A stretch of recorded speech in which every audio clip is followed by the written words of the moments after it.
আউযু বিল্লাহি মিনাশ শাইতানির রাজীম। বিসমিল্লাহির রহমানির রহিম। ওয়াল আসরি ইন্নাল ইনসানা লাফি খুসর ইল্লাল্লাযীনা আমানু ওয়া আমিলুস সালিহাতি ওয়া তাওয়াসাউ বিল হাক্কি ওয়া তাওয়াসাউ বিস সাবর। এই সূরা যখন নাযিল হয়ে গেলেন, রাসূল করিম সাল্লাল্লাহু আলাইহি সাল্লাম বললেন, আল্লাহ পাক যদি আর কোন সূরায় নাযিল না করত, মানুষের জন্য হিদায়াতের জন্য যথেষ্ট হয়ে যেত। সুবহানাল্লাহ। রাসূল করিম সাল্লাল্লাহু আলাইহি ওয়াসাল্লাম নাযিল হচ্ছিলেন, তখন সময় ছিল আসরের সময়। কখন ছিল? রাসূল যখন নামাজ পড়তে গেলেন, দারুন নাদওয়া পার্লামেন্ট থেকে মক্কার নেতাগুলি মুশরিকেরা ঢোল বাজালো, গান বাজালো, উলুক ধ্বনি দিল। নবীজির মনে কষ্ট হলো, আহারে নামাজ পড়লাম, ওরা এত ডিস্টার্ব করছে। প্রত্যেকটি মানুষের জীবন বিফল, জীবন ক্ষতিগ্রস্ত, ওদের জীবন বিফল হবে না, ওরা হলো সফল ব্যক্তি। ইল্লাল্লাযীনা আমানু, যে ব্যক্তি ঈমান আনবে, আল্লাহ পাক বলেন সেই ব্যক্তির জীবনটা সফল হয়ে যাবে। প্রত্যেকটি মানুষের জীবন বিফল, জীবন ক্ষতিগ্রস্ত, কিন্তু ওদের জীবন বিফল হবে না, ওরা হলো সফল ব্যক্তি। ইল্লাল্লাযীনা আমানু, ঈমান আনতে হবে কার প্রতি? আর এই ঈমানের দাওয়াত সারা দুনিয়ার নবীরা ঈমানের দাওয়াত দিয়েছেন। ইয়া কওমি ইবুদুল্লাহ মা লাকুম মিন ইলাহিন গায়রু, হে আমার জাতি এসো এক আল্লাহর গোলামি করে, তিনি ছাড়া কোনো ইলাহ নাই। সমস্ত নবীরা ঈমানের দাওয়াত দিয়েছেন। ঈমানের দাওয়াত কোথায় দিবেন, কিভাবে দিবেন, সেই ট্রেনিংটা আল্লাহ দেওয়াচ্ছেন। আমরা ঈমানের দাওয়াত দিচ্ছি মুসলমানদের মধ্যে, মসজিদে মসজিদে ঈমানের দাওয়াত দিচ্ছি, অথচ ঈমানের দাওয়াত দেওয়ার কথা ছিল যারা অমুসলিম, তাদেরকে ঈমানের দাওয়াত দেওয়ার কথা ছিল, কিন্তু আমরা তো মুসলিমদের কাছে ঈমানের দাওয়াত নিয়ে যাই না। আল্লাহ পাক এর টেকনিক শেখাচ্ছেন, ঈমানের দাওয়াতটা কিভাবে দিবা। মুসা আলাইহিস সালামকে বলছেন, ইযহাবা ইলা ফিরআউনা ইন্নাহু তাগা। হে মুসা, এই ঈমানের দাওয়াত, কালিমার দাওয়াত সর্বপ্রথম নিয়ে যাও ফিরআউনের পার্লামেন্টে, কারণ ফিরআউনের পার্লামেন্ট সীমা লঙ্ঘন করেছে। কি করেছে? সীমা লঙ্ঘন করেছে, কারণ ফিরআউন হলো তাগুত। তাগুত বলা হয় ওই শক্তিকে যার কাছে রাষ্ট্রীয় ক্ষমতা থাকে। কি ক্ষমতা থাকে? রাষ্ট্রীয় ক্ষমতা থাকে, এবং রাষ্ট্রীয় ক্ষমতা মাধ্যমে পুলিশ র্যাব দিয়ে নিজেই শুধু আল্লাহর আইন অমান্য করে, ব্যাপারটা তা নয়। ক্ষমতা দিয়ে, পুলিশ দিয়ে গোটা জাতিকে আল্লাহর আইন অমান্য করতে বাধ্য করে। তাকেই বলা হয় তাগুত। তাকে কি বলা হয়? তাকেই বলা হয় তাগুত। যেমন 16টা বছর ধরে আমরা তাগুতের শাসনে নিবজ্জিত ছিলাম। নবী করিম সাল্লাল্লাহু আলাইহি ওয়াসাল্লাম বলেছেন, যেই ঘরে মানুষের ছবি থাকবে, প্রাণীর ছবি থাকবে, সেই ঘরে আল্লাহ পাকের রহমতের ফেরেশতা প্রবেশ করে না, নামাজ সেই ঘরে হয় না। অথচ টাকার মধ্যে মরা বাপের ছবি দিয়ে সেই ছবি পকেটে ধারণ করে নামাজ সেজদা দিতে হয়েছে। শেখ মুজিবের ছবি টাকায় ছাপানোর পক্ষে আমরা কি ছিলাম? কিন্তু হাসিনা জোর করে পুলিশ আর্মি ক্ষমতা ব্যবহার করে টাকার মধ্যে ছবি ছাপিয়েছে। কারণ নিজেই শুধু আল্লাহর আইন অমান্য করেনি, গোটা জাতিকে আল্লাহ পাকের আইন অমান্য করতে বাধ্য করেছে। একই বলা হয় তাগুত। সেই রকমের তাগুদের বাপ, তাগুদের কি? আমাদের বাপ হলো আদম আলাইহিস সালাম, আর তামাম পৃথিবীর তাগুদের বাপ হলো ফিরআউন। আল্লাহ পাক সেই কথা বলছেন, এই ইমানের দাওয়াতটা ফিরআউনের কাছে নিয়ে যাওয়া, কারণ ফিরআউনের পার্লামেন্ট যদি কালেমালা হয়ে যায়, গোটা দেশের মানুষ কালেমালা হয়ে যাবে। এই জন্য আল্লাহ পাক বলছেন, ইযহাব ইলা ফিরআউনা ইন্নাহু তাগা। হে মুসা, ইমানের দাওয়াতটা নিয়ে যাও ফিরআউনের পার্লামেন্টে। মুসা আলাইহিস সালাম এক সেকেন্ড দেরি করলেন না, ওহী পেয়ে রওনা করলেন ফিরআউনের পার্লামেন্টে। আর ফিরআউন গোয়েন্দা বাহিনী তার কাছে রিপোর্ট করলো, মুসা আলাইহিস সালাম আপনার দরবারে আসতেছে। আর ফিরআউন পুলিশদের কি দরজায় পাঠিয়ে দিলেন। ফিরআউন আগের থেকে 1 নয় 2 নয় 90টি নিরাপত্তার জন্য লোহার দরওয়াজা তিনি বানিয়েছিলেন। ফিরআউন মুসা আলাইহিস সালামের ভয়ে 1 নয় 2 নয় 90টি তার পার্লামেন্ট থেকে নিয়ে একবার বাহির গেট পর্যন্ত 90টি নিরাপত্তার দরজা। এক মন্ত্রী জিজ্ঞেস করছেন, আচ্ছা একটা দুইটা দরজা হলি হয়, এতগুলি দরজা বানাইছেন কেন? ফিরআউন বলল, এতগুলি দরজা তো কম হয়েছে, আমার মনে হয় 300 দরজা হলে ভালো হয়। কারণ ফিরআউন শক্তি সম্পর্কে ভালো করে জানে। ফিরআউন বলল, মুসা আলাইহিস সালামের যে শক্তি, আমার তো মনে হয় এই 90টি দরজা তার কাছে কিছুই না। মন্ত্রীরা বলল, আসলে ব্যাপারটা খুলে বলেন, শক্তি যে মুসার বুঝলেন কেমনে? বলল, আসিয়া আলাইহিস সালাম মুসাকে নদীর থেকে বাষ্প করে তুলে নিয়ে আদর করতে লাগলো। আমারও মন চাইল, এত সুন্দর ছেলে, এত সুন্দর মানুষ, এত সুন্দর শিশু, আমারও মন চাইলো আমি আদর করতে তারে কোণে নিলাম। 2.5 দিন মাত্র বয়স এই মুসা আলাইহিস সালামের ছিল। আমার গালে একটা থাপ্পড় হাঁকায়া দিল, 2.5 ঘন্টা কোনো হুঁশ ছিল না। এখন তো আমার সন্দেহ হয়, 2.5 দিনের শিশুর যদি থাপ্পড়ে 2.5 ঘন্টা হুঁশ না থাকে, তাহলে এখন নবী বড় হয়েছে, হাত বড় হয়েছে, শক্তি কমছে না বাড়ছে? শক্তি কমছে না বাড়ছে?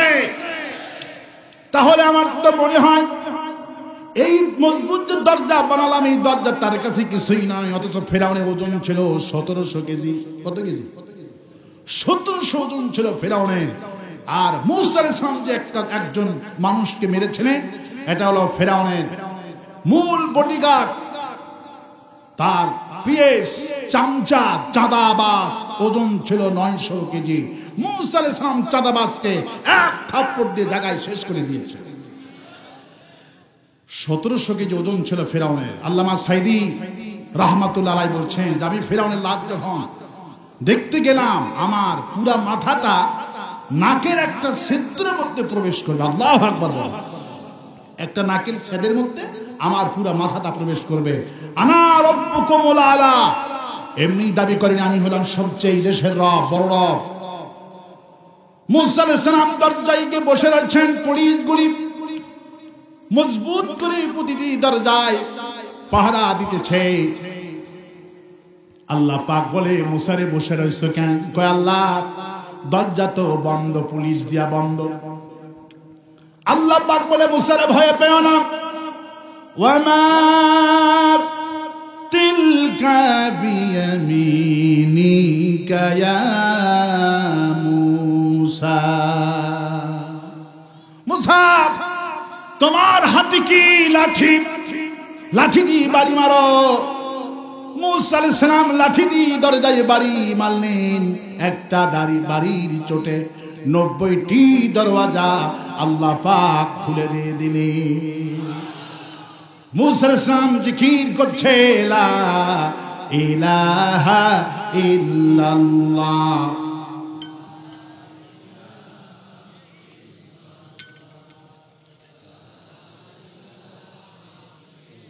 লা ইলাহা ইল্লাল্লাহ মুসা কালিমুল্লাহ। পুলিশগুলি জিকির দেখে পুলিশরা কানাকানি করছে। আচ্ছা, এই লোকটার হাতে তো একটা সামান্য একটা ছোট লাঠি, আর অমনি বাড়ি মারলো, দরজা খুললো, এটা মানুষ না, কানাকানি করছে। জালেমের পুলিশ দেখলে মুসা ইসলামের মেজাজটা খারাপ হয়ে গেল। যেমন হাসিনার পুলিশগুলি দেখে আমাদের মেজাজগুলি খারাপ হইতো। পুলিশ যখন মরতো, হাসিনার পুলিশ যখন মরতো, এই দেশের মানুষ খুশির বন্যা বয়ে যেত। ঠিক কিনা বলে? যখন দরজাতে প্রবেশ করছে, পুলিশগুলি কানাকানি করছে। মুসা আলাইহিস সালামের মেজাজ গেল খারাপ হইয়া, যে বেটা পুলিশ, তোরা আমাকে দেখে কানাকানি করিস। রাগ চূড়ান্ত পর্যায়ে করলেন। আর রাসূল কারীম সাল্লাল্লাহু আলাইহি ওয়াসাল্লাম বলছেন, মুসা ইসলাম যখন রাগ করত বেশি, ভাটার চুল্লি দিয়ে যেমন ধোঁয়া বের হতো, মুসা ইসলাম যখন রাগ করত মাথা দিয়ে এরকম করে ধোঁয়া বের হতো। আল্লাহু আকবার বলো। পুলিশগুলি যখন কথা বলছেন, তাকে দেখে ফিসফিস করে আওয়াজ করছেন, অমনি মুসার মাথাটা গরম হয়ে গেল, আর মাথা দিয়ে ধোঁয়া বের হচ্ছে। পুলিশগুলি সবাই খামোশ হয়ে গেছে, কিছু বলিস না। আল্লাহু আকবার বলো। মরে ফেরাউন মরুক। আল্লাহু আকবার বলো। বিপদ দেখলি কিন্তু আর কেউ কারো নয়। যখন খালদা জিয়ার বাড়ির সামনে বালুর ট্রাক ছিল না, বালুর ট্রাক ছিল, কত মিছিল করলো, খালদা জিয়া ভয় নাই, রাজপথ ছাড়ি নাই, তোমার ওপর হামলা হলে আমরা কিন্তু নাই। ঠিক কিনা বলে? এখন হাসিনা পলাতক, এখন আওয়ামী লীগ। গতকালকে পলক, যিনি 15 দিন নেট বন্ধ করেছিল, উনি বলছে এই নেট বন্ধ করার কারিগর আমি নয়, এটা হাসিনার বিচার আমি নিজেও চাই। এই দুনিয়ায় একটু বিপদ আপদ আসলে কোন স্লোগান কাজে লাগে না, কেউ কারু নয়। আল্লাহ পাক বলেছেন, ইয়াউমা ইয়াফিরুল মারউ মিন আখি। সেদিন কথা স্মরণ করো, যেদিন মানুষ তার ভাই থেকে পলায়ন করবে।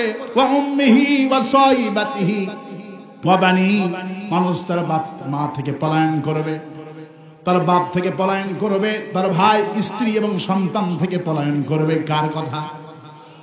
আমার ভাইরা, পুলিশগুলি যাদেরকে টাকা দিলেন মুসা যেন না আসে, সেই পুলিশ বলছে কিছু বলো না, মরে ফেরাউন মরুক। আল্লাহু আকবার বলে। পুলিশের কোন দোষ আছে? যেই পুলিশগুলি জামাত ইসলামের নেতাদের হাত করা পড়িয়েছিল, ফাঁসি রশি লাগাইছিল, আজকে দেখলাম আনিসুল হক, তারপর সালমান এফ রহমান, মন্ত্রী গোষ্ঠী হাত এবার পেছনে বেঁধেছে। আজকে পুলিশদেরকে ধন্যবাদ দিচ্ছি, আমাদের কলজাটা কিছুটা হলে ঠান্ডা হয়েছে। ঠিক কিনা বলেন? কামরুল্লাহ আইন মন্ত্রী, 2টা আইন মন্ত্রী এখন জেলখানায়। আল্লাহর কাছে বলছে, আল্লাহ এদের চূড়ান্ত শাস্তি দেখার অপেক্ষায় বাংলার মুসলমান। আমার বন্ধুগণ, আমার ভাইরা, মুসা আলাইহিস সালাম জিকির করতে করতে ফিরাউনের পার্লামেন্টে চলে গেলেন। ফিরাউন তো মুসার জিকির শুনে কাঠ হয়ে যাওয়ার মতো। আশ্চর্য কথা, 90টি তোমার ভয়ে দরজা বানালাম, 90টি দরজাটা ভেদ করে আসলো কেমনে? সবাই তো পাগল হয়ে গেল। এবার মুসা ইসলাম যখন জিকির করছেন, লা ইলাহা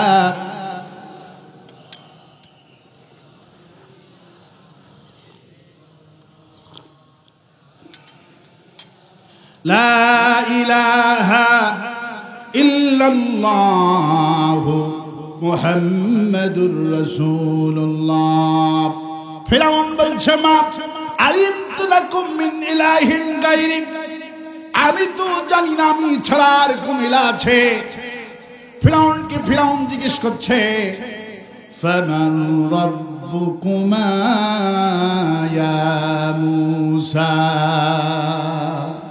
মুসা, তোমার রব তাহলে কে?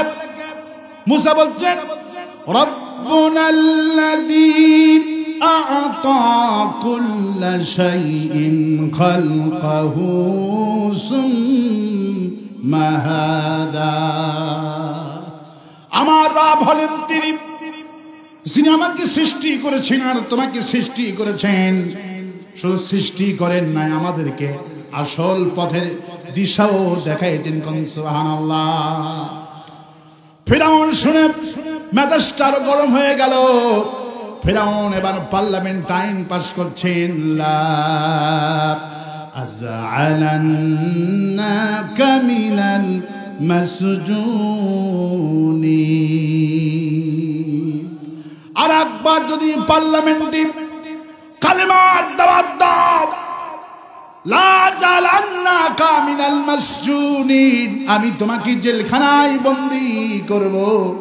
ফিরাউন যেইভাবে মুসাকে হুমকি দিছিল, আমরা কোরআনে পড়লাম তার চরিত্র সম্পর্কে, কিন্তু ফিরাউনের চরিত্র তো চোখে দেখি নাই, বাস্তবে ফিরাউনের চরিত্র দেখলাম।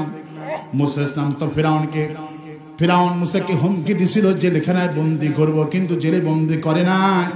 বাংলার জমিনে ফিরাউনের উত্তরসূরি হাসিনা কি দেখেছি, যার হাতে তাফসীর শুনে হিন্দু মুসলমান হতো, সেই আল্লাহর ওলিটাকে 13টা বছর জেলখানায় পুড়িয়েছে। আমার ভাইরা, সেই জন্য আল্লাহ পাক বলছেন, ওয়াল আসরি ইন্নাল ইনসানা লাফি খুসর। প্রত্যেকটি মানুষের জীবন বিফল, জীবন ক্ষতিগ্রস্ত, ওদের জীবন সফল ইল্লাল্লাযিনা, যে ব্যক্তি ঈমান আনবে। কার প্রতি? আল্লাহর প্রতি ঈমান আনতে হবে। কোন দেশের প্রতি ঈমান আনলে হবে না, ভারতের প্রতি ঈমান আনলে হবে না, জয় বাংলার প্রতি ঈমান আনলে হবে না। ঈমান আনতে হবে ইল্লাল্লাযিনা, আর আসতে বল, ঈমান আনতে হবে ইল্লাল্লাযিনা। ঈমান আনতে হবে কার প্রতি? আল্লাহর প্রতি ঈমান আনতে হবে। আল্লাহ পাক বলছেন, ঈমানের যারা অরিজিনাল ঈমানদার, ঈমানের ঘোষণা দিলি তাদেরকে মার হবে। কি হবে? ঈমানের ঘোষণা দিলি রাষ্ট্র শক্তি মারবে। সেই কথা আল্লাহ পাক বলছেন, ইয়া হাসরাতান আলাল ইবাদ মা ইয়াতিহিম মির রাসূলিন ইল্লা কানু বিহি ইয়াস্তাহজিউন।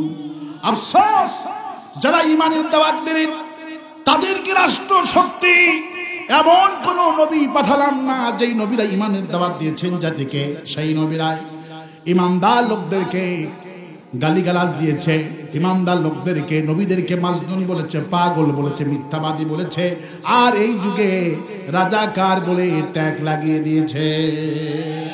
নবীদের কি পাগল মাজনুন বলা হতো, আর এই যুগে হাসিনা জালিম, আওয়ামী লীগের জালেমের বাচ্চারা এরা রাজাকার ট্যাগ লাগিয়ে দিয়েছে।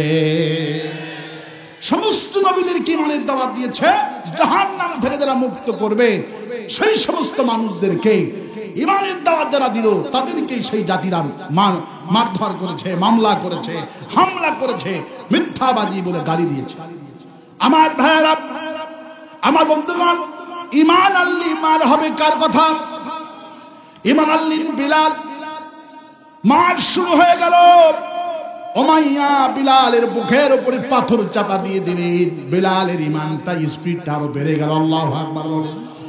ঈমানদারদেরকে যত মারা হয়, ঈমানদারদের ঈমানের স্পিড তত বেড়ে যায়, কারণ মেরে জেল দিয়া ঈমানদারের ঈমান নিভানো যায় না। আল্লাহ পাক বলছেন, আয়াতুহুম যাদাতুহুম ঈমানাও ওয়া আলা রাব্বিহিম ইয়াতাওয়াক্কালুন। ঈমান আনার পর ঈমানদার ব্যক্তিরা যখন কোরআনের কর্মী হয়ে যায়, ঈমান আনার পর যখন কোরআনের কর্মী হয়ে যায়, ওরা যখন কোরআনের বই পড়ে, ওদের ঈমানটা কমে না। ওদের ঈমান যত কোরআন শুনে, আয়াত পড়ে, ওদের ঈমান তত বৃদ্ধি হতে থাকে। আমার ভাইরা, উমাইয়া বিলালের বুকের কাছে কান নিয়ে গেলেন। দেখে বিলাল রাদিয়াল্লাহু তাআলা আনহু জিহ্বা দিয়ে উচ্চারণ করছেন, কুল হুয়াল্লাহু। বিলাল এক আল্লাহর গোলাম, তিনি এক আল্লাহ বিশ্বাসী, লাত মানার উজ্জাত তিনি গোলাম নয়। উমাইয়া আরো খেপে গেলেন, বাড়িতে দৌড় দিয়ে জ্বলন্ত আগুনের কুণ্ড এনে আগুনের দলা নিয়ে এসে বিলাল রাদিয়াল্লাহু আনহুর জিহ্বার মধ্যে দিয়ে দিলেন। বিলালের জিহ্বাটা পুরো সরকার হয়ে গেল, জিহ্বাটা ছিদ্র হয়ে গেল। বিলাল কথা বলতে পারেন না। আল্লাহ পাকের ওয়াদা হলো, ইন্নাল ইনসানা লাফি খুসর প্রত্যেকটি মানুষের জীবন বিফল, জীবন ক্ষতিগ্রস্ত। ওদের জীবনটা সফল হবে ইল্লাল্লাযিনা আমানু, ঈমান যদি আমার জন্য আনে আর আমার জন্য ঈমানের জন্য যত কষ্ট সহ্য করবে, যেই ব্যক্তি ঈমানের জন্য যত কষ্ট সহ্য করবে, আল্লাহ পাক বলেন ওই ব্যক্তির মর্যাদা আমার কাছে তত বেশি হয়ে যাবে। ঈমানের জন্য বিলাল জিহ্বায় আগুন লেগে দিয়েছে, পৃথিবীতে জিহ্বাতে আগুন আর কারো লাগানো হয়নি। এই জন্য বিলালের সম্মানকে আল্লাহ এত বাড়ালেন। বিশ্বনবী মিরাজ থেকে ফিরে এসে আবু বকরকে সাক্ষাৎ হয়ে গেল। হুজুর আবু বকরকে বলছেন, আবু বকর যদি বিলালকে পান আমার কাছে নিয়ে আসবেন। একটু পর আবু বকর বিলালকে সঙ্গে করে নিয়ে আসলো। হুজুর বিলালকে দেখে দাঁড়িয়ে গেলেন। কালো বিলালের কপালে বিশ্বনবী এত দীর্ঘ শ্বাস নিয়ে চুমো খাইতে লাগলেন। আর বিলাল কান্দে, রাসূলুল্লাহ আমি কিছু বুঝলাম না, আমার কালো বিলালের কপালে এরকম করে কেউ কোনোদিন চুমো খায় না। হুজুর বলে, বিলাল তুমি জানো না এই কপাল দুনিয়া আখিরাতের শ্রেষ্ঠ কপাল। এই তো আমি ইসরা করলাম, শেষ রাত্রি জিবরাইল আমিন আমার কাছে আসছিল, আমি ভ্রমণ করলাম সিদরাতুল মুনতাহা পর্যন্ত। জিবরাইল আমিন আমার সফর সঙ্গী হিসেবে ছিল। জিবরাইল আমিন বলে, রাসূলুল্লাহ আমি আর আপনার সফর সঙ্গী হতে পারবো না, আল্লাহ আপনার জন্য বাহন পাঠাবেন। রব চলে আসলো। আমি রবের আহরণ করতে লাগলাম। আমার কাছে মনে হলো আজকে যদি আর সাজিদ পর্যন্ত কোনো সফর সঙ্গে পেতাম আমার বড় ভালো লাগতো। যখন আমি মনে মনে সফর সঙ্গীর কথা বলেছি, তখন সঙ্গে সঙ্গে আল্লাহ পাক বিলাল তোমার কণ্ঠ আমার পেছনে পেছনে আর তোমার পায়ের আওয়াজ আমার পেছনে আল্লাহ লাগাই দিয়েছে। আমার কাছে মনে হলো বিলাল কথা বলছে আর হাঁটতেছে। হুজুর বলে, বিলাল আমার চাচাগুলি জাহান্নামে গেল তারা ঈমান না আনার কারণে, আর তুমি আফ্রিকার কালো বিলাল ঈমান আনার কারণে, কোরআনের কর্মী হওয়ার কারণে তোমার সম্মান মর্যাদা শুধু এই দুনিয়ায় সীমাবদ্ধ থাকেনি, তোমার মর্যাদা আরশাদি পর্যন্ত পৌঁছে গেছে। আল্লাহ পাক উন্নত্রে বলেন, ইন্না আকরামাকুম ইনদাল্লাহি আতকাকুম। আমার কাছে দাড়ি দিয়ে টুপি দিয়া জুব্বা দিয়া আমার কাছে দাম হবে না, আমার কাছে দাম হবে কেবলমাত্র তাকওয়া দিয়া। বিলাল ঈমানের জন্য তাকওয়া বেশি পরীক্ষা দিয়েছেন। ঈমান আনলেন সুমাইয়া রাদিয়াল্লাহু তাআলা আনহা, মহিলা সাহাবী। ঈমান আনলেন, আবু জেহেল কাছে রিপোর্ট করলো গোয়েন্দা বাহিনী, সুমাইয়া যদি আর 2 মাস কালেমার দাওয়াত দেয় একটা মহিলা আর কাফের থাকবে না। কোন সুবহানাল্লাহ। কারণ সুমাইয়া রাদিয়াল্লাহু তাআলা আনহার কণ্ঠের মধ্যে আল্লাহ পাক তাসির দিয়েছিলেন, কণ্ঠের মধ্যে বারাকা দিয়েছিলেন। যেমন অসংখ্য মহিলা ঈমান আনছিলেন, কিন্তু সুমাইয়ার কথার মধ্যে এমন তাসির পয়দা হয়ে গেল। সুমাইয়া যখন দাওয়াতি কাজ করে, যার কাছে দাওয়াত দেয় তিনি মুসলমান হয়ে যান। অসংখ্য মানুষ তো তাফসীর এই বাংলাদেশী করছেন, প্রতিদিন তাফসীর মাহফিল হচ্ছে। আজারি সাহেবের মাহফিল লক্ষ লক্ষ মানুষ, আমির হামজার মাহফিলে হাজারো হাজারো মানুষ, কিন্তু এত তাফসীর মাহফিল হচ্ছে, একজন হিন্দু ওয়াজ শুনে মুসলমান হয় না। অথচ কোরআনে কারিমের তাফসীর শুনে আল্লামা সাইদীর কণ্ঠে শুধু চট্টগ্রাম প্যারেড ময়দানে 1300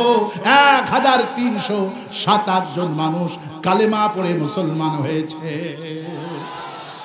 বিশ্বনবী বলতে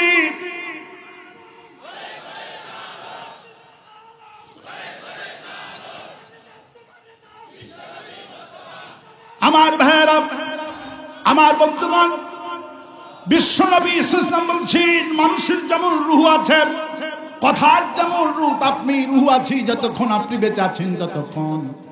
বিশ্বনবী বলছেন খুতবার মধ্যে রূহ আছে, তাফসীরের মধ্যে রূহ আছে। আজ হাজার হাজার তাফসীর হচ্ছে, মনে হয় রূহ ছাড়া আলোচনা হচ্ছে, আলোচনা সবাই করছে, কিন্তু আলোচনায় কোনো মজা নাই। হুজুর পুরি সবাই আলোচনা করছে, আলোচনার মধ্যে কোনো মজা নাই। এই জন্য আল্লামা ইকবাল একটা কথা বলতেছেন, ইয়া রব কারাম তু আগার করে ओ बात दे जुबा को जो दिल पर असर करे। हाय আল্লাহ, আমি তোমার কালামুল্লাহ থেকে যা বলবো, যত জাতি যত মুসলমান কোরআন শুনতে আসবে, আল্লাহ আমার কণ্ঠের মধ্যে এমন বারাকাত দিয়ে দিও, যা মুসলমান তোমার কালাম আমার কণ্ঠ থেকে শোনার পরে তাদের কলিজার মধ্যে তাসির পয়দা হয়ে যায়। তাসির যদি পয়দা না হয়, মানুষ তো আপনার কর্মী হবে না। আমাদের কোরআনের পাখিকে আল্লাহ এমন তাসির দিয়েছিলেন, কণ্ঠের মধ্যেও তাসির, বই লিখেছেন বইটার মধ্যেও তাসির। সুবহানাল্লাহ বলে। আজকের বই 40 টাকা দিয়ে একটা বই কিনে দেখেন না, কি বইয়ের মধ্যে আছে? বইয়ের মধ্যে তাসির। আল্লামা সাইদি বইয়ের মধ্যে কি তাসির দিয়ে দিলেন, শুনলে মন ভরে যায়, পড়লে মন ভরে যায়। আমার ভাইরা, সুমাইয়াকে আল্লাহ এমন তাসির দিয়ে দিলেন।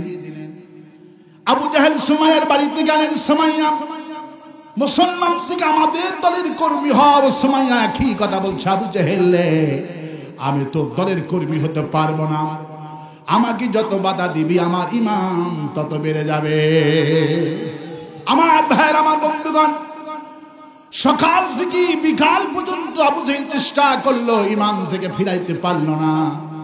মাগরিবের নামাজের পর একটা বলগম হাতে নিলেন, এমন জোরে সুমাইয়া লজ্জাস্থানাঘাত করলো। সুমাইয়া শেষ চিৎকার বলে শেষ বাক্য ঘোষণা করলেন, লা ইলাহা ইল্লাল্লাহু মুহাম্মাদুর রাসূলুল্লাহ। নবীজি বলেন, মান কানা আখিরি কালামি লা ইলাহা ইল্লাল্লাহ দাখালাল জান্নাহ। যার প্রথম কালেমা হবে এই কালেমা, শেষ কালেমা হবে এই কালেমা, দাখালাল জান্নাহ, আল্লাহ পাক তাকে জান্নাতে দাখিল করে দিবে। সুমাইয়া শহীদ হয়ে গেলেন। ছেলে আম্মার বিশ্বনবীর কাছে দৌড় দিয়েছে। বিশ্বনবী আম্মারকে দেখে বলে, আম্মার তুমি হাঁপাচ্ছ কেন? ইয়া রাসূলুল্লাহ, আমার মাকে শহীদ করা হয়েছে। কে শহীদ করেছে? আবু জেহেল নিজে শহীদ করেছে। কখন শহীদ করলো? মাগরিবের পর। বিশ্বনবী কান্দে, আম্মার কান্দে। আল্লাহ বিশ্বনবীর চোখের পানি আর সহ্য করতে পারলেন না। সঙ্গে সঙ্গে নবীর মনটাকে চাঙ্গা করার জন্য আল্লাহ আয়াত নাযিল করে দিলেন, নাসরুম মিনাল্লাহি ওয়া ফাতহুন করিব ওয়া বাশশিরিল মুমিনিন। হে নবী, টেনশন করবেন না, ভয় পাবেন না। নাসরুম মিনাল্লাহ, অচিরেই আমি সাহায্য নাযিল করে দিব, আর আমি বিজয় নাযিল করে দিব। মুসলমানদের সুসংবাদ দেন। আমার ভাইয়েরা, ভয় পাওয়ার কোনো কারণ নাই, হতাশ হওয়ার কোনো কারণ নাই। ঈমান যে ব্যক্তি আনবে, তাদেরকে কে বাঁচাইয়া দিবে? তাদেরকে কে বাঁচাইয়া দিবে? ঈমান যদি আল্লাহ পাক বলেন, ওয়ালাউ আন্না হালাল কুরআনানু ওয়াত্তাকাউনা ফাতাহনা আলাইহিম বারাকাতিন মিনাস সামাই ওয়াল আরদ। কোন দেশের মানুষ যদি ঈমান আনে, আর সেই দেশের মানুষ যদি, আমি যে কোরআন দিয়েছি চুরি করলে হাত কাটতে হবে, এই হাত কাটা আইন যদি সেই দেশের মানুষ ঈমান আনার পর কোরআন দিয়ে দেশ চালায়, বারাকাতিন মিনাস সামাই ওয়াল আরদ, সেই দেশের আকাশ আর জমিনের সব বরকতের দরজা আমি আল্লাহ খুলে দিব। আফগানিস্তান হলো তার জীবন্ত উদাহরণ। আফগানি মুজাহিদরা আমেরিকার প্রতি ঈমান আনেনি। আমার দেশের যেমন দলগুলি এক দল ভর করেছে ভারতের প্রতি, ভারতের প্রতি ঈমান আনছে। ভারতের স্লোগান জয় বাংলা, আওয়ামী লীগের স্লোগান হলো জয় বাংলা। ঠিক কিনা বলেন? আর একটা দল আমেরিকার পক্ষে, আর একটা চীনের সাথে লবিং করছে, বিভিন্ন দেশের প্রতি ঈমান আনছে। আসলে ঈমানদার ব্যক্তিদের কাছে গুলি থাকে না, পরমাণু থাকে না। আমেরিকার মতো সুপার পাওয়ার দেশ জান নিয়ে পালাই গেছে। এখন আফগানিস্তানে কোরআন দিয়ে, তাই দেখলাম আল্লাহ পাক যে বলছে, কোরআন দিয়ে যদি দেশটা চালায়, ঈমান যদি আনে, আমি বরকতের দরজা খুলে দিব। 21টি খনি আল্লাহ পাক আফগানিস্তানে নাযিল করে দিয়েছে। তেলের খনি, গ্যাসের খনি, ম্যাগনেটের খনি, পাথরের খনি, বড় বড় খনি দিয়েছে। পৃথিবীর মধ্যে টাকার মানি এখন 3 নম্বর। আল্লাহ ঈমান আনলে সেই দেশের মানুষ যদি ঈমান আনে আর কোরআন দিয়ে যদি দেশটা চালায়, বারাকাতুম মিনাস সামাই ওয়াল আরদ, আকাশ আর জমিনের সব বরকত যা খুলে দিব। আর যে আমেরিকা ইমানদার ব্যক্তিকে হত্যা করলো, গত 1.5 বছরে ফিলিস্তিনের মুসলমানদেরকে হত্যা করেছে 47,000। কত হাজার? 47,000 ফিলিস্তিনের মুসলমানদেরকে, নারী আর শিশুদেরকে হত্যা করেছে। আল্লাহ পাক অ্যাকশন নিলেন। আর এই হত্যাকাণ্ডের টাকা যারা যোগান দিয়েছে, আমেরিকার মধ্যে ধন কূপ যেখানে আছে, ক্যালিফোর্নিয়া, লস অ্যাঞ্জেলেস, আল্লাহ পাক 31টা দিন হয়ে গেল দাবালম দেয়া আগুন নিভছে না। লস অ্যাঞ্জেলেস, ক্যালিফোর্নিয়াকে গুনে গুনে 47,000 বাড়ি আল্লাহ ভস্ম করে দিলে। ওরা 47,000 মানুষ হত্যা করেছে। আর ক্যালিফোর্নিয়া ওদের 50টি আগুন নিভানোর প্রযুক্তি ছিল, সব প্রযুক্তি ব্যর্থ। আগুন আইন মানে কার? 47,000 মানুষেরা পুড়িয়া মারলাম। আর 47,000 বাড়ি ঘর, যাদের বাড়ি সোনা দিয়ে বানানো ছিল, এমনও বাড়ি পাওয়া গেছে 3 তলা বাড়িটা সোনা দিয়ে বানানো। সেই ধনকুবদের বাড়িগুলি আগুন দিয়ে পুড়ে দিলেন। 31 দিন হলো আগুন নিভছে না, আগুন জ্বলছে। সকালবেলা নিউজ দেখলাম 1.5 লক্ষ লোককে সরাতে বলা হয়েছে, তোমরা সরো, এগুলিও পুড়তে থাকবে। আল্লাহ পাক দেখায় দিলেন 47,000 বাড়ি পুড়লো। এদের মধ্যে দেখলাম একটা বাড়ি আগুনের কোনো আঁচ লাগলো না, যেমন বাড়ি তেমনই আছে। সাংবাদিকরা বাড়ির মধ্যে প্রবেশ করলেন তথ্য উদ্ঘাটনের জন্য। যে দেখি বাড়ির রুম তালাশ করতে করতে দেখে বাড়ির মধ্যে কোরআন শরীফ আর বাড়ির মধ্যে জায়নামাজ পাওয়া গেছে। লোকটাকে জিজ্ঞেস করা হলো, কবে তুমি ঈমান আনছো? উনি বলল, আজ থেকে 21 বছর আগে আমি গোপনে গোপনে ঈমান আনছি। আল্লাহ পাকের ওয়াদা হলো, ইন্নাল ইনসানা লাফি খুসর, প্রত্যেকটি মানুষের জীবন বিফল, জীবন ক্ষতিগ্রস্ত।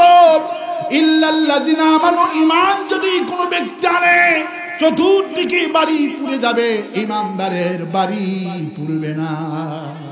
আল্লাহু আকবার বলেন। আমার ভাইরা, আগুনগুলি কার আইন মানে?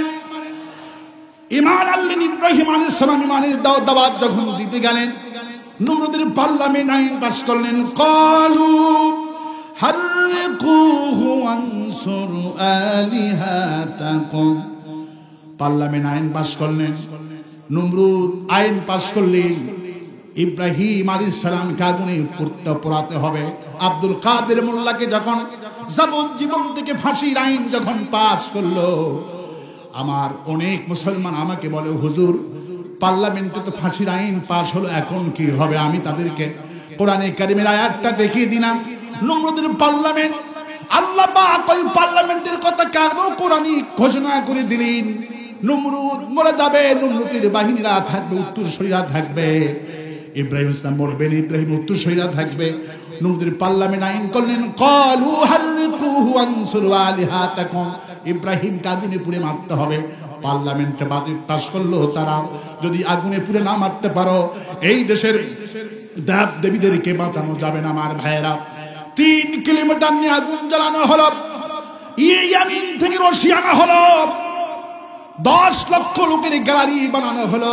তালি দিবে, ইব্রাহিমকে পুরানোর পর মিষ্টি খাবে। আমার ইব্রাহিমকে হাত বাঁধা হলো, পা বাঁধা হলো, মাথাটা নিচের দিকে দেওয়া হলো। সেই যুগের প্রযুক্তি দিয়ে আমার ইব্রাহিম আলাইহিস সালামকে আগুনের মধ্যে যখন ফলানো হচ্ছে, আল্লাহ পাক আর সহ্য করতে পারলেন না, আগুনের প্রতি নোটিশ করে দিলেন, কুল্লা ইয়া নারু কুনি বারদাও ওয়া সালামান আলা ইব্রাহিম। হে আগুন, আমি আল্লাহ হুকুম করছি, সালামান আলা ইব্রাহিম, আমার ইব্রাহিমের জন্য নমরুদের এই গোটা অগ্নিকাণ্ড ফুলের বাগান হয়ে যা, শান্তির বাহানা হয়ে যা। আল্লাহু আকবার বলেন। সালামান, শান্তি, আরামদায়ক, নিরাপত্তার জন্য ইব্রাহিমের জন্য হয়ে যা। আল্লাহু আকবার বলেন। বলার সঙ্গে সঙ্গে আগুন ফুলের বাগান হয়ে গেল। আমার ভাইরা, আব্দুল্লাহ ইবনে আব্বাস রাদিয়াল্লাহু তাআলা আনহু বললেন, ফুলের বাগান হলো ঠিকই, মাথাটা নিচের দিকে, হাত বাঁধা, পা বাঁধা। আল্লাহ আগুনকে অর্ডার করলো, আগুন রে, আমার ইব্রাহিমের হাত এখনো বাঁধা, পা এখনো বাঁধা, মাথাটা নিচের দিকে তো আছে। আমার ইব্রাহিমের জন্য তোকে আমি গোপন শক্তি দিয়েছি, কেউ জানে না। আগুনে গোপন শক্তি দিয়ে ইব্রাহিমের হাতের বাঁধন পুড়ে দে, পায়ের বাঁধন পুড়ে দে, একটা লোমও পোড়াইতে পারবি না। আগুন গোপন শক্তি দিয়ে হাতের বাঁধন পুড়ে দিলেন, পায়ের বাঁধন পুড়ে দিলেন, এক গাছা লোমও পোড়াইতে পারলো না।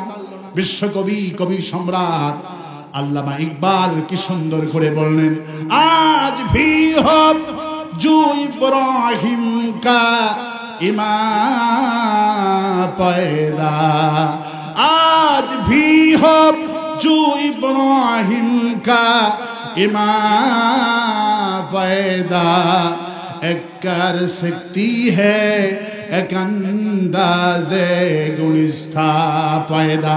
ইব্রাহিমের ইমান যদি আজও কোনো মুসলমানদের দেশে, মুসলমানদের থাকে, সেই মুসলমানদের আমি বাঁচাবো। 5ই আগস্টে যে আমাদেরকে আল্লাহ পাক হাসিনা যে পালাইছে, 18 কোটি মুসলমানদের ইমানের বদৌলতে, আমাদের ইমান থাকার কারণে হাসিনা পালাইছে।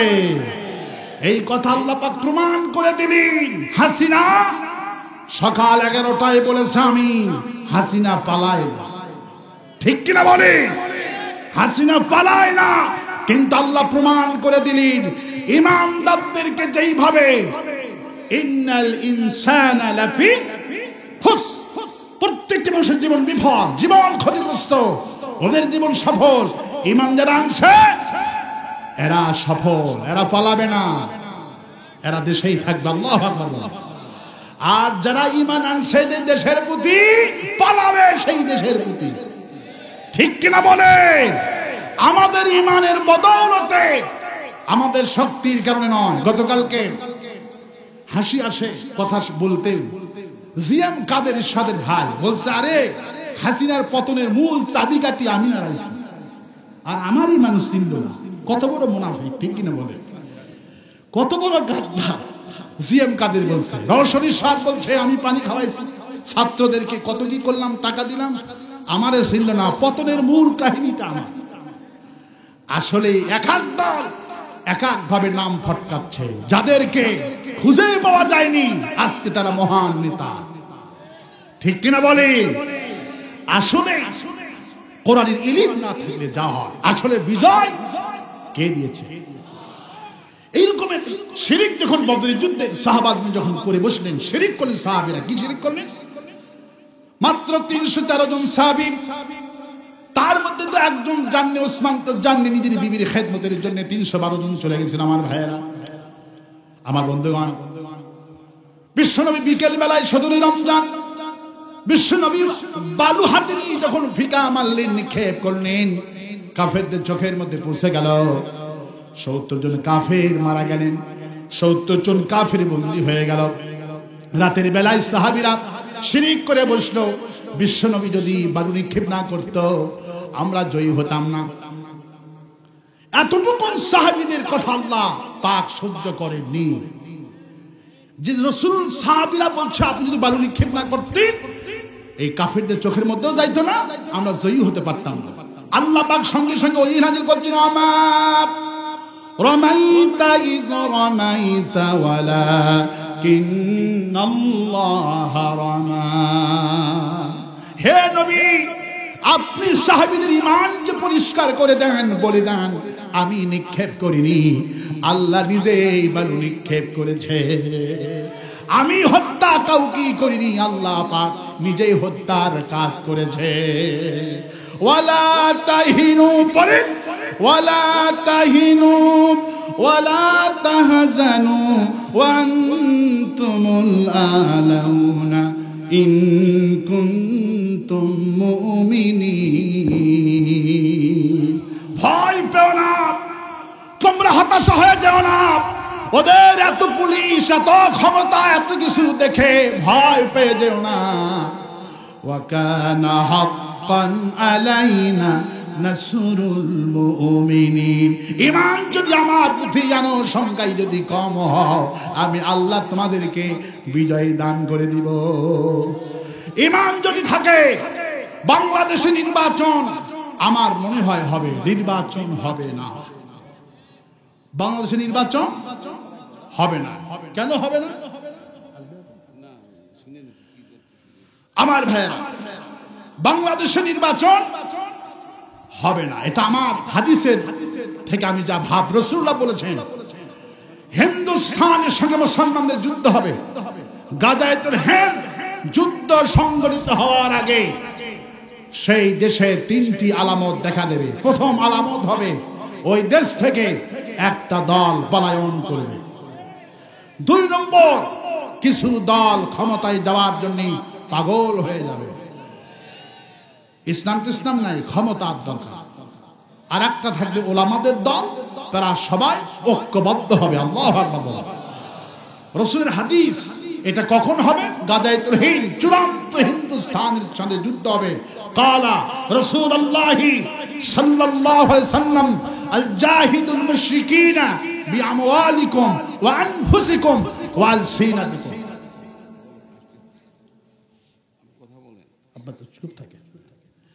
রাসূল কারীম সাল্লাল্লাহু আলাইহি ওয়াসাল্লাম বলেছেন হিন্দুস্তানের সঙ্গে জান দিয়ে, মাল দিয়ে, ওয়া আলসিনাতিকুম, জবান দিয়ে জিহাদ করতে হবে। রাসূল বলছেন হিন্দুস্তানের পণ্যকে যারা বয়কট করবে, আল্লাহ পাক তাদেরকে বিনা হিসাবে জান্নাত দিয়ে দেবে। হিন্দুস্তানের পণ্য বয়কট করতে রাজি আছেন কারা কারা? হাত তুলে দেখায় দেন। আল্লাহ কবুল করুন বলি আমিন, আর আসতে বলি আমিন। রাসূল বলছেন গাজায়েতুল হিন্দ সেই যুদ্ধ হওয়ার আগেই দেশে 3টা আলামত হবে। কয়টা? একটা দল পালাবে, আর একটা দল থাকবে ক্ষমতার জন্য পাগল হবে। ওলামাদের দল থাকবে, এরা জীবনে এক হয়নি, কিন্তু সেই যুদ্ধ হওয়ার আগে এক হবে। চরমনায় পীর বলছে জামাত ইসলামের সাথে বুকে বুক মিলাইছি। আল্লাহু আকবার। হাতে হাত মিলাইছি। মামুনুল হককে সেদিন জিজ্ঞেস করা হয়েছে জামাত ইসলামের সঙ্গে নাকি ঐক্যবদ্ধ হয়ে গেছে। মামুনুল হক বলছে ঐক্যবদ্ধ হয়ে গেছি। কেন হয়েছি শুনবা না? এটা প্রচার করো। হয়েছি কেন? হাতের 5টা আঙ্গুল 5টা রকমের কাজ করে, কিন্তু যখন খায় হাতের কোন আঙ্গুল ফতুয়াবাজি করে না, ঐক্যবদ্ধ হয়ে খায়।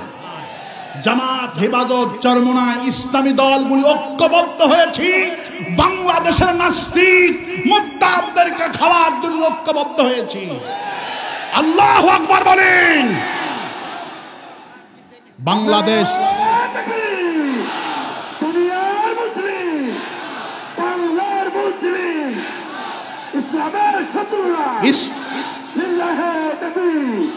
সেই জন্য আল্লাহ পাক বলছেন ঈমান যদি থাকে কোন দেশের মানুষের, ইন্নাল ইনসানা লাফি খুসর, প্রত্যেকটি মানুষের জীবন বিফল, জীবন ক্ষতিগ্রস্ত, ওদের জীবনটা সফল হয়ে যাবে। ইল্লাল্লাযীনা আমানু, ঈমান যদি আনে তার জীবনটা সফল হয়ে যাবে। আল্লাহর প্রতি ঈমানের কাজ যারা করে এদের জীবনটা সফল। 50টি বছর আল্লামা সাঈদী ঈমানের দাওয়াত দিলেন। সাঈদীর বাড়ি দেখার জন্য মানুষ গাড়ি ভাড়া করে যায়, আর হাসিনার বাড়ি ভেঙ্গে টুকরো টুকরো করে। ঠিক কিনা বলি? মাসুদ সাঈদী ভাই 22 তারিখ আমাকে দাওয়াত করছিল আল্লামা সাঈদীর কবরের পাশে। আল্লাহু আকবার। এই পরশুদিনে আমি মাহফিল করে আসলাম জিয়ানগরে সাঈদী সাহেবের মাঠে। আমি 4 নভেম্বর মাহফিল করে আসলাম। হিন্দু সুখরঞ্জন বালি আমার মাহফিলে এসে কেঁদে কেঁদে আল্লামা সাঈদীর জন্য দোয়া চাইছে। আল্লাহু আকবার। قال رسول الله صلى الله عليه وسلم ان الله يرفع بهذا الكتاب, একটা মানুষের যে সম্মান হয় এর কারণ হলো কোরআন, আর একটা মানুষের যে পতন হয় মূল কারণ হলো কোরআন। সাঈদীর সম্মান হয়েছে কিসের জন্য? এই কোরআনের জন্য সম্মান। ভাঙ্গা বাড়ি, জানলা নাই, দরজা নাই, সেই বাড়ি দেখার জন্য প্রতিদিন হাজার হাজার মানুষ যায়। আর 2 তলা ভবন, 3 তলা ভবনটা মাটির সাথে মিশিয়ে দিয়েছে। রাসূল বলছেন ফাইন্নাজ জালিমুন রাসূলুল্লাহ বলছেন জালিমদের বাড়ি দুনিয়া আবু জাহেলের বাড়ি যেমন বাথরুম হয়েছে, যুগে যুগে আবু জাহেলদের বাড়িকে আল্লাহ পাক সেই রকম বাথরুম বানাইছে। ঠিক কিনা? রাসূলুল্লাহ বলছেন আবু জাহেলের বাড়ি কি হয়েছে? বাথরুম হয়েছে। ইমামদারদেরকে মারছে। সুমাইয়া ইমামদার ছিল। ইমামদারদের ব্যাপারে যারা ফতোয়া দিবে এদের বাড়ি ঘর ভাঙবে। যাবেন? থাকে আপনি যাবেন কেন?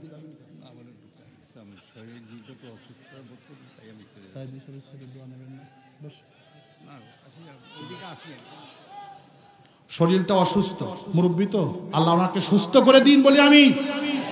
আর আসতে কোন আমি আল্লাহ পাক তাকে সারা জীবন কোরআনের খাদিম হিসেবে কবুল করুন। আর আসতে কোন আমি। আমার ভাইয়েরা, ভয় পাওয়ার কোনো কারণ নাই, হতাশ হওয়ার কোনো কারণ নাই। আমাদের দুনিয়ার ক্ষতি আখিরাতের ক্ষতি থেকে আমাদেরকে কে বাঁচাবে? কে বাঁচাবে? কি আনলে? ঈমান আনলে। কি আনলে? ঈমান আনতে হবে কার প্রতি? আল্লাহর প্রতি ঈমান আনতে হবে। সেই জন্য আল্লাহ পাক বলেন ঈমান আনলি বাঁচায়া দিব। ঈমানের দাওয়াত দিলেন নূহ আলাইহিস সালাম। 80 জন মানুষ ঈমান আনলেন। এদের মধ্যে একটা বুড়ি ছিলেন। বুড়িটা স্বামী মারা গেছে, সন্তানও মারা গেছে। নূহ বলছেন বুড়ি, আল্লাহ পাক প্লাবন দিবি, বন্যা দিবি, আমি যখন তোমাকে ডাক দিব তুমি আমার নৌকাতে আরোহণ করবা, কিন্তু 1 সেকেন্ড দেরি করা চলবে না। ভাই কে আসছেন নাকি?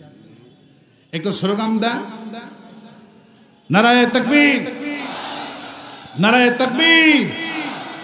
কোরআনের পাখি সন্তানের আগমন, শামীম বিন সাইদি ভাইয়ের আগমন, শুভেচ্ছা স্বাগতম।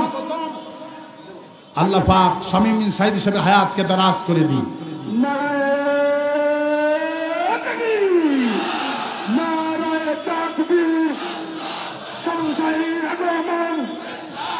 মাহফিলের পক্ষ থেকে, বাদের পক্ষ থেকে, ব্যবসায়ীদের পক্ষ থেকে, বাংলার পক্ষ থেকে, ঝিনাইদহের পক্ষ থেকে, আজকের মাহফিলের পক্ষ থেকে কোরআন পাকিস্তানের আগমন, শামীম বিন সাইদির আগমন, শামীম সাইদির আগমন, নারায়ে তাকবীর, ইসলাম ইসলাম।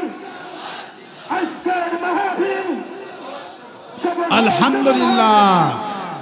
দুনিয়ার মুসলিম, আমার নেতা তোমার নেতা, বাস শামীম সাইদির আগমন। আলহামদুলিল্লাহ পড়ছে আলহামদুলিল্লাহ।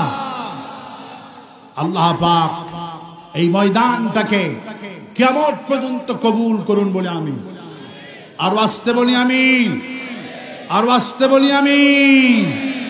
আলহামদুলিল্লাহ। আল্লামা সাইদির ঘ্রাণ পাবেন আজকে ইনশাআল্লাহ। বলি ইনশাআল্লাহ। কথার মধ্যে তাসির আছে। আল্লাহু আকবার বলেন। সাইদি সাহেবের সন্তানের কথার মধ্যে তাসির আছে। আমি সেই তাসিরটা নিজের চোখে দেখেছি। আল্লাহ পাক আজকে আমার ভাইজানের কথার মধ্যে আল্লাহ পাক বেশি বেশি তাসির পয়দা করে দিন বলি আমিন, আর বাঁচতে বলি আমিন, আর বাঁচতে বলি আমিন। এই জন্য ক্ষতি থেকে বাঁচতে হলে আল্লাহ পাক সেই জন্য কসম খাচ্ছেন, ওয়াল আসরি ইন্নাল ইনসানা লাফি খুসর। প্রত্যেকটি মানুষের জীবন বিফল, জীবন ক্ষতিগ্রস্ত। ওদের জীবন বিফল হবে না, ওরা হলো সফল ব্যক্তি। ইল্লাল্লাযীনা আমানু, ঈমান আনতে হবে কার প্রতি? আমরা ঈমান আনবো তো আল্লাহর প্রতি। দুহাত তুলে দেখা দেন। আল্লাহ হাতকে কবুল করুন বলে আমি আর আসতে বলি আমি, আর আসতে বলি আমি। স্বাগতম মাহফিলের পক্ষ থেকে লাল গোলাপ শুভেচ্ছা। আজকের পক্ষ থেকে, ব্যবসায়ীদের পক্ষ থেকে, বাদের পক্ষ থেকে, শামীম সাইদির আগমন, শুভেচ্ছার স্বাগতম। বাস লিল্লাহি তাকবীর। এসেছেন, আমি এবং আপনারা সবাই আল্লাহ পাকের শুকর আদায় করছি আলহামদুলিল্লাহ। আর আমি কথা বলবো না, আমার ভাইজানকে আসা মাত্রই আমি ছেড়ে দেব ইনশাআল্লাহ। বলে ইনশাআল্লাহ। তার আগে চতুর্দিকে মুসলমান দাঁড়ানো ভাইরা পারলে বসে পড়েন, আর পরিবেশ তৈরি করবেন, কথা কম বলবেন। আল্লাহ রাব্বুল আমিন আজকের মাহফিলটাকে আমরা এসেছি আল্লাহ পাকে মাহফিল থেকে যেন জান্নাতে ঘর বানানো তৌফিক দান করে দেন, বলি আমিন। আর বাঁচতে বলি আমিন, আর বাঁচতে বলি আমিন। আলহামদুলিল্লাহ। আল্লাহ পাকের শুকর, আল্লাহ পাকের শুকর যে চলে এসেছেন ভাইজান। আমি আপনাদের 1 মিনিটের মধ্যেই আমি ফিনিশিং করে দিচ্ছি। জি দ্রুত জায়গা করে দেন।